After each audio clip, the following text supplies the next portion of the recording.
Good morning बच्चों।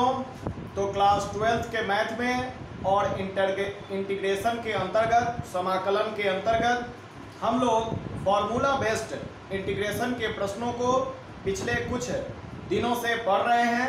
इसी कड़ी को आगे बढ़ाते हुए आज हम लोग कुछ नए प्रश्नों का अध्ययन करेंगे। इसमें जो पहला प्रश्न हमने लिया है वह है cos 2x minus cos 2 alpha बटा cos x minus cos alpha dx।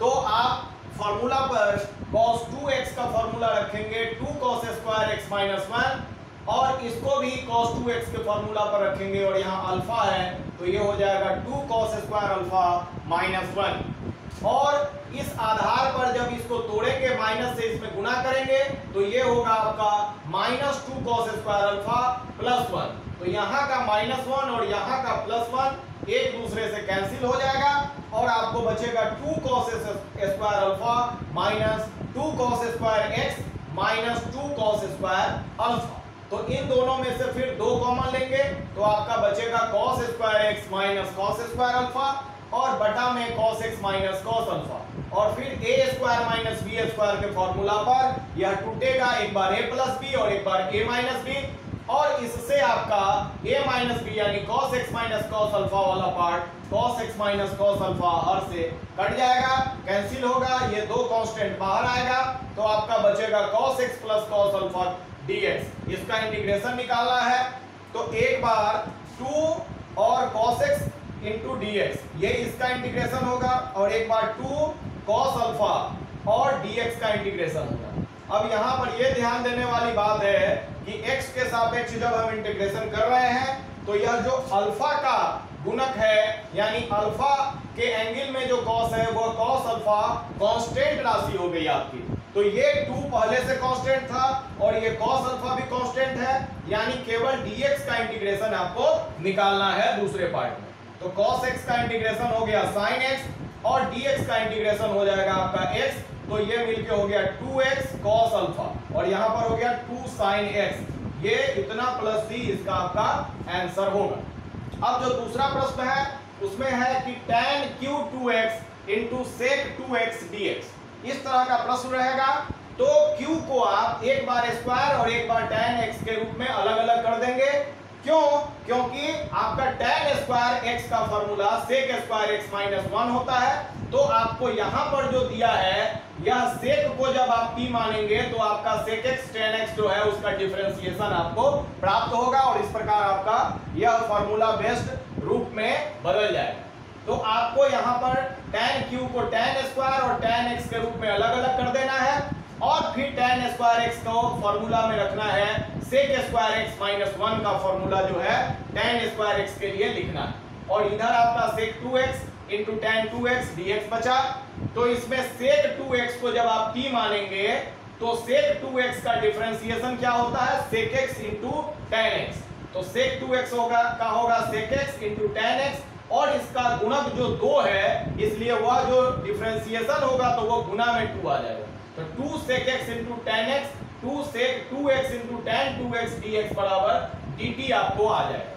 तो यहाँ पर ये आपका t था तो t स्क्वायर माइनस 1 और यहाँ पर sec 2x into tan 2x जो है इसका वैल्यू यहाँ से हम निकालेंगे इतना dx का तो ये 2 जो है इधर बटा में आ जाएगा यानी sec 2x into tan 2x dx बराबर 1/2 dt। तो इतना के जगह पर आपका 1/2 dt होगा तो 1/2 कांस्टेंट राशि बाहर इधर dt और इसके लिए t स्क्वायर माइनस 1। तो आपका इंटीग्रेशन इस रूप में बदल जाएगा और t स्क्वायर का इंटीग्रेशन t³ और यहाँ पर 1 है यानी dt इंटू 1 यानी dt का इंटीग्रेशन आपको t आएगा। तो इसको हम मल्टीप्लाई करेंगे तो 1/6 और t का वैल्यू रखेंगे sec 2x यानी sec 2x का क्यूब माइनस 1/2 और t का value sec 2x plus c इसका इंटीग्रेशन होगा। अब इसका नेक्स्ट क्वेश्चन है क्वेश्चन नंबर 3 कि tan qx plus cos qx बटा sin square x cos square x dx इसका इंटीग्रेशन हमको निकालना है। इस तरह का इंटीग्रेशन दिया रहेगा तो इसका जो हर है उसको एक बार sin qx और एक बार इसको cos qx के बटा में अलग अलग करेंगे। जो यहाँ पर क्वेश्चन है यह tan नहीं sin है तो यहाँ जो है आपका integration sine cube x plus cos cube x, अब बटा में sine square x cos square x into d x है। तो आप ये जो हर है sine square x cos square x एक बार साइन क्यू एक्स के बटा में ले जाएंगे और दूसरी बार कॉस क्यू एक्स के बटा में ले जाएंगे। और जो ये प्लस का साइन है तो ये दोनों इंटीग्रेशन अलग अलग हम लोग कर देंगे। तो एक बार आपका इंटीग्रेशन बनेगा साइन क्यू एक्स बटा sign square x cos square x D x, और दूसरा बार होगा कॉस क्यू एक्स बटा sign square x cos square x D x.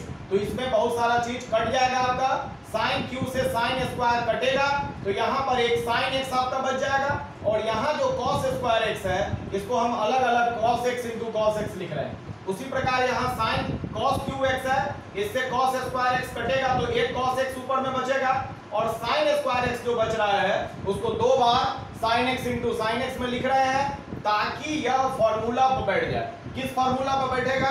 तो यहाँ पर आपको एक बार साइन बटे कॉस टैन होता है और कॉस उल्टा होके ऊपर में जाएगा तो ये सेक होता है। तो इसको हम सेक एक्स जो इसके ऊपर जाने से आपको प्राप्त होता है वह हम पहले लिखेंगे, और ये साइन बटा कॉस जो टैन आता है इसको बाद में लिखेंगे ताकि यह जो फॉर्मूला के फॉर्म में बैठ जाए integration sec x into tan x, जिसका इंटीग्रेशन फॉर्मूला में डायरेक्ट आपका सेक एक्स है।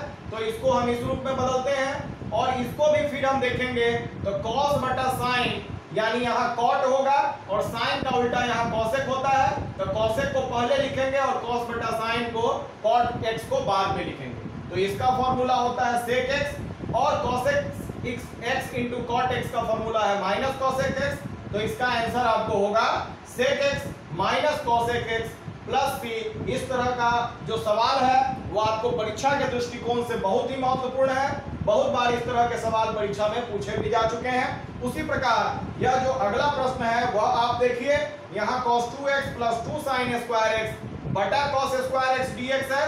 तो आप यहाँ पर sin स्क्वायर एक्स है तो cos 2x का बहुत सारा फॉर्मूला हम लोगों ने पढ़ा है, लेकिन हम यहाँ पर यूज करेंगे cos square x minus sine square x इसके लिए, ताकि ये जो माइनस साइन स्क्वायर एक्स है वह प्लस 2 साइन स्क्वायर एक्स के साथ मिल जाए। तो 2 sine square x minus sine square x मिल के बचेगा आपका प्लस साइन स्क्वायर एक्स। तो cos square x plus sine square x, अब बटा में कॉस स्क्वायर एक्स, और इसका फॉर्मूला जो sign square x plus cos square x का फॉर्मूला क्या होता है? 1 होता है। तो आपको मिला 1 बटा कॉस स्क्वायर एक्स dx, और कॉस स्क्वायर जब उल्टा होगा जब ऊपर जाएगा तो कॉस का उल्टा सेक होता है, तो ये आपका आ गया सेक स्क्वायर एक्स dx, जिसका इंटीग्रेशन आपको मिलता है tan x। तो आपका आंसर होगा tan x प्लस c। अब ये क्वेश्चन नंबर 5 जो है इसको ध्यान से समझेंगे। इन सब प्रश्नों जो हम लोग पहले पढ़े थे उससे थोड़ा कठिन प्रश्न है, इसको हम लोग कैसे हल करते हैं। यह जो सवाल है इसमें 1 बटा cos x minus A cos x minus B dx है, इसका इंटीग्रेशन आपको निकालना है। और इसमें कॉस जो नीचे में है तो आपको पता है कि आपको cos A into cos B इस टाइप का जो है रहेगा, तो आपको साइन ए माइनस बी से यहाँ पर भाग भी देना है और ऊपर में साइन ए माइनस बी से गुना करना है, ताकि ये दोनों कैंसिल होके फिर आपका 1 आ जाए। अब ये क्यों हम लोग कर रहे हैं वो आगे हम लोग जब देखेंगे सवाल को तो आपको समझ में आएगा।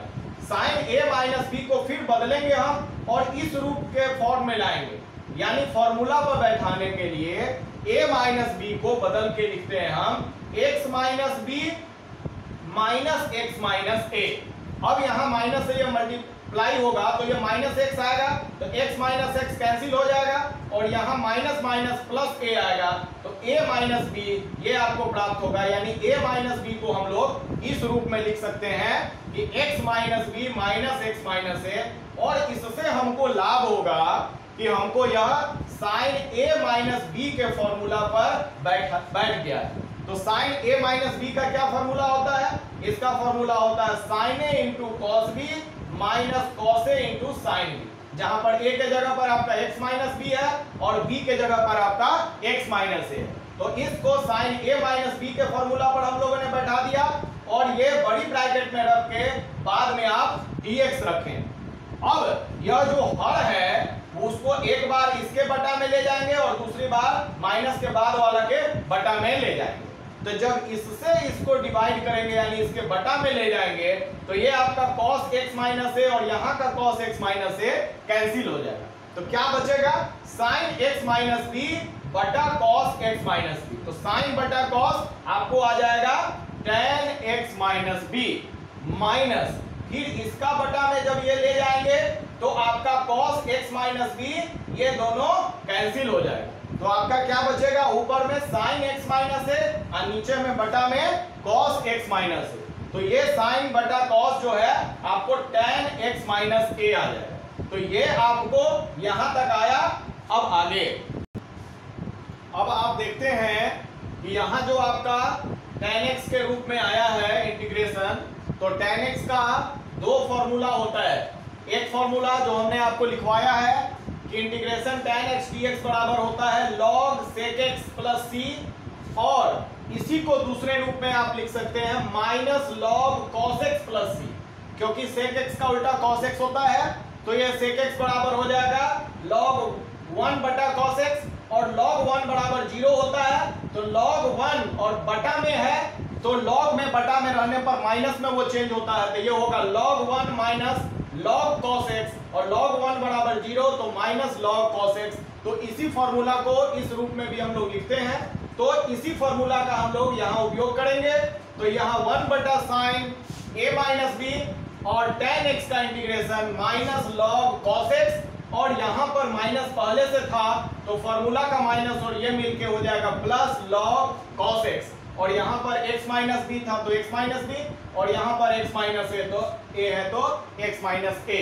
और फिर दूसरा जो फॉर्मूला है आपका कि log m बटा n जब रहेगा तो ये आपका हो जाता है log m minus log n, यानी बटा में रहेगा log में तो यह माइनस में चला जाता है। तो यहाँ पर आपका log m और ये माइनस n के रूप में है, तो ये आपका log m बटा n के रूप में होगा।